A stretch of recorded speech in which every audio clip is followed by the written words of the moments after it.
California is chasing a $100 billion payday, but the people holding the checkbook are already packing their bags. Oh, it's more than a tax bill. It's practically an eviction notice for the state's wealthiest residents. Welcome back to the Deep Dive.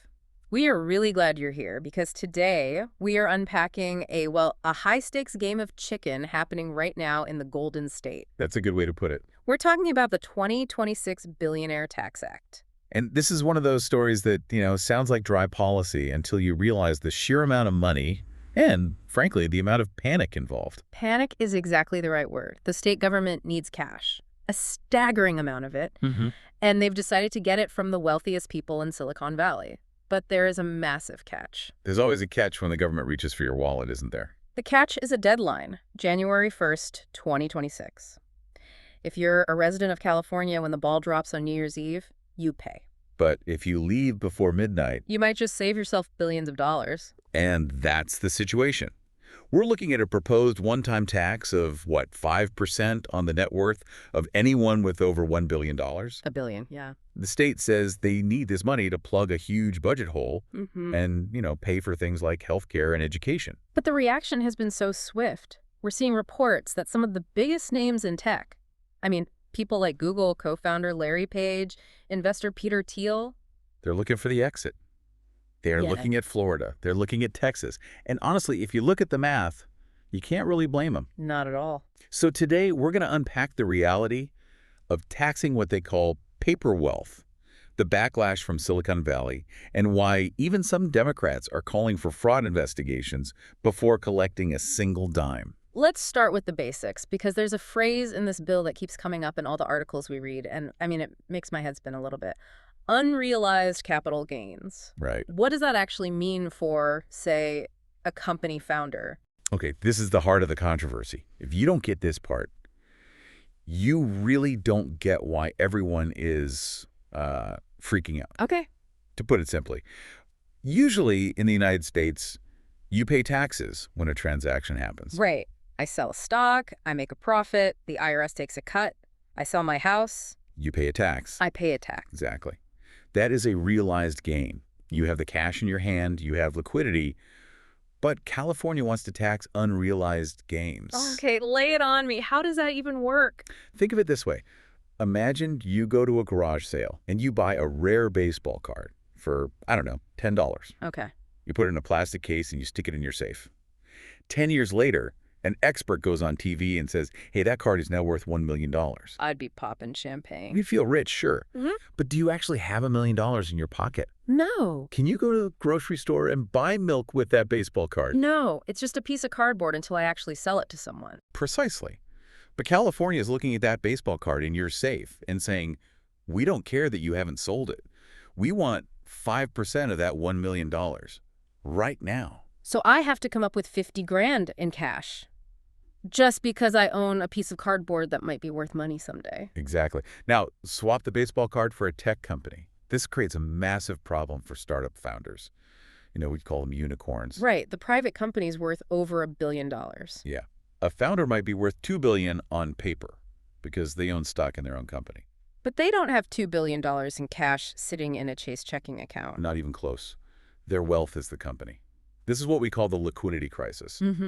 If the state hands a founder a tax bill for, say, $50 million based on the company's value, where do they get the cash? They'd have to sell the stock. Right. They have to sell a piece of their own company just to pay the tax. And for a founder, stock isn't just money. It's control. It's voting rights. Exactly. If you force founders to sell off chunks of their business every year, you are diluting their ownership. You are forcing them to lose control of the very thing they built from scratch. That sounds incredibly stressful, and I imagine it gets even worse if the value of the company changes. Oh, absolutely. Yeah. This is the nightmare scenario. You just have to look at Palmer Luckey. He's the guy who started Oculus, right?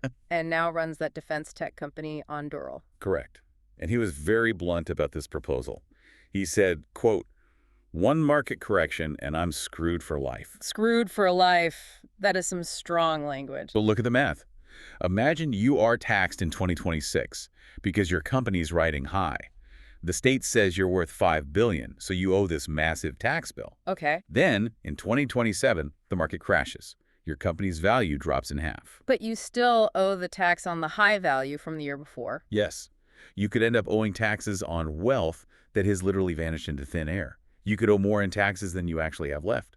It's a financial death trap. It is. Now, the bill supporters would probably say there are ways around this, right? Like payment plans or something. Sure. The bill has mitigations. Yeah. You can pay in installments over 5 years, or maybe defer until you sell the company, like in an IPO. Mm-hmm. But critics argue those are just Band-Aids on a bullet wound. Mm-hmm. The fundamental economic flaw is still there.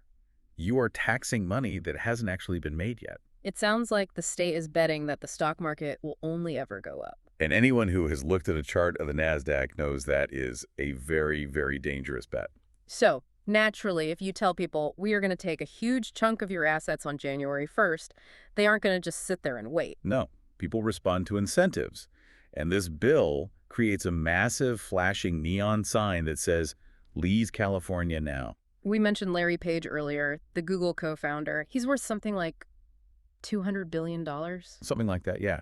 If he stays in California past that deadline, this tax could cost him upwards of $12 billion. $12 billion with a B. $12 billion. I mean, for perspective, that is more than the GDP of many small countries. I mean, I love the weather in California, but I don't know if I love it $12 billion much. Nobody does.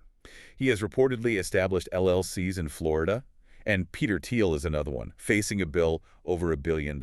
He's looking at Texas or Florida? Yep, the usual tax-friendly states. But wait a minute, can't California just say, hey, you made that money while you lived here, you still have to pay us? I've heard about exit taxes before. They are trying to catch people, but the way this specific law is written, it all relies on that January 1st, 2026 date.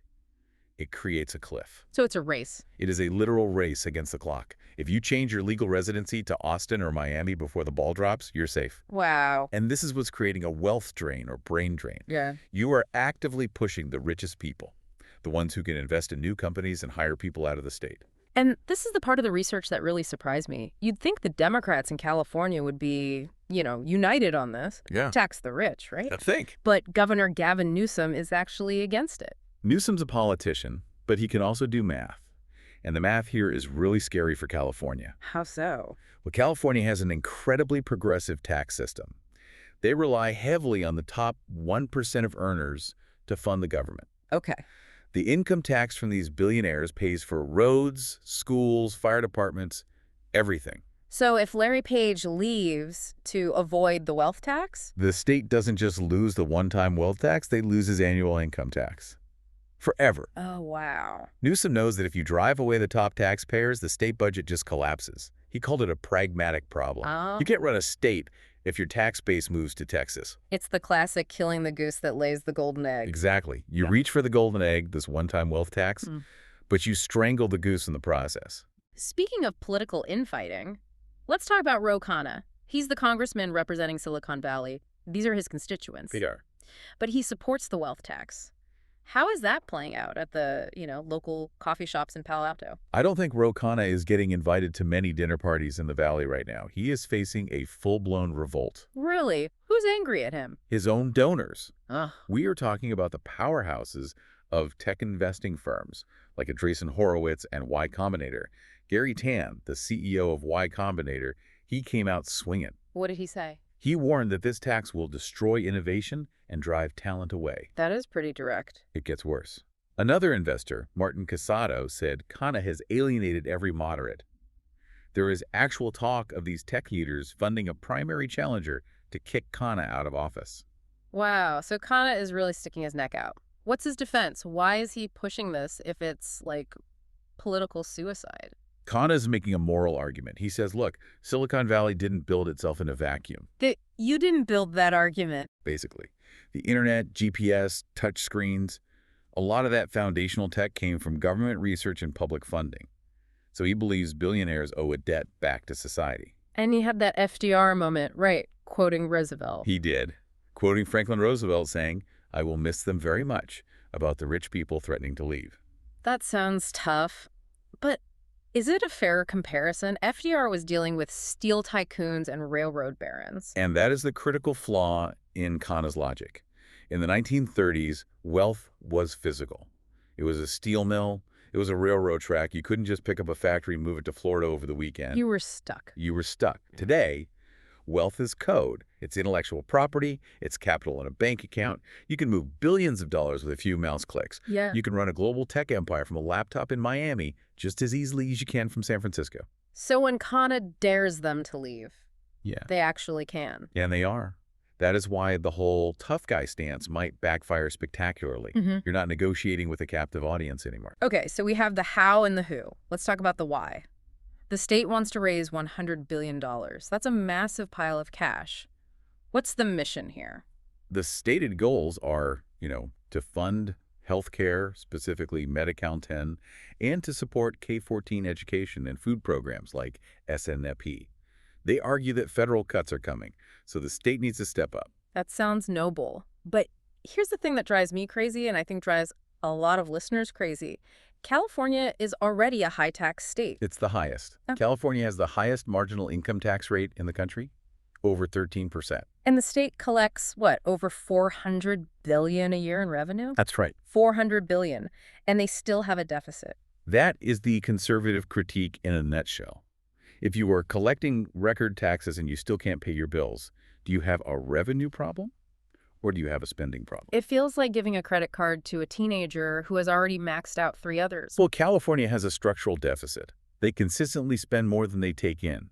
So the critics argue that throwing another $100 billion at it won't fix the underlying issue. It's like pouring water into a leaky bucket. And speaking of leaky buckets, there was a twist in the research that I found absolutely fascinating. Even Ro Khanna, the guy supporting the tax, is calling for a fraud investigation. This is a huge tell. Khanna is calling for a bipartisan fraud investigation into state spending before they even collect the tax. Wait, let me get this straight.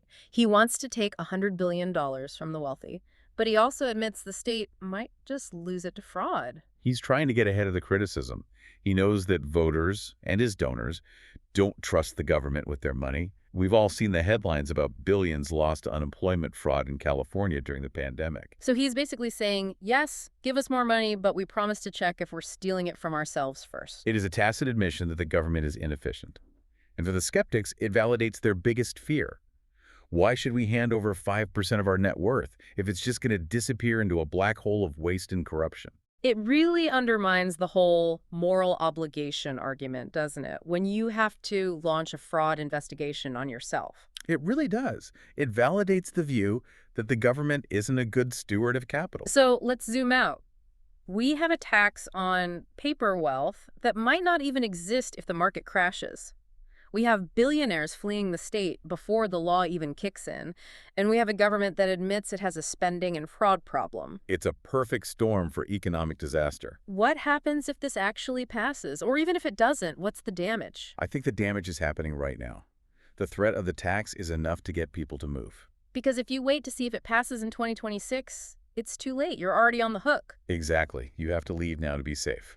So the exodus happens regardless of the vote count. And if those top earners leave, who picks up the slack? That's the scary part for the average person listening. If the billionaires leave, the budget hole just gets bigger. And when the budget hole gets bigger, the state doesn't just say, oh, well, let's spend less. They look for money elsewhere. They come for the next rung down on the ladder. They start looking at the millionaires, then the upper middle class, the doctors, the lawyers, the small business owners. The tax base narrows and the burden spreads to everyone else. It trickles down. And more importantly, you lose the innovation. If the next Google or the next NVIDIA is being started today, where is that founder going to incorporate? Yeah, not California. If they know California will tax their unrealized gains, they go to Austin. They go to Nashville. So the jobs, the construction, the office parks, all of that happens somewhere else. California risks hollowing out its own future. It is gambling everything on the idea that the rich have nowhere else to go. And in 2026, with Zoom and remote work, the rich have plenty of places to go. And the red carpet is being rolled out for them in other states. So we are going to be watching this January 1st deadline very closely. It is going to be a wild New Year's Eve in Silicon Valley. I expect the private jet terminal at San Francisco Airport to be the busiest place in the state. One-way tickets to Miami. And no return flights booked. Thanks for diving deep with us today. This is a story about money, power, and the unintended consequences of trying to grab both. The road to hell is paved with good intentions, and sometimes new taxes. Before we go, here's a thought to chew on. If California succeeds in driving away its innovators and its wealthiest residents to Texas and Florida, who is going to be left to pay the bills when the next massive deficit hits? That's the $100 billion question everyone should be asking. Thanks for listening. We'll see you on the next deep dive.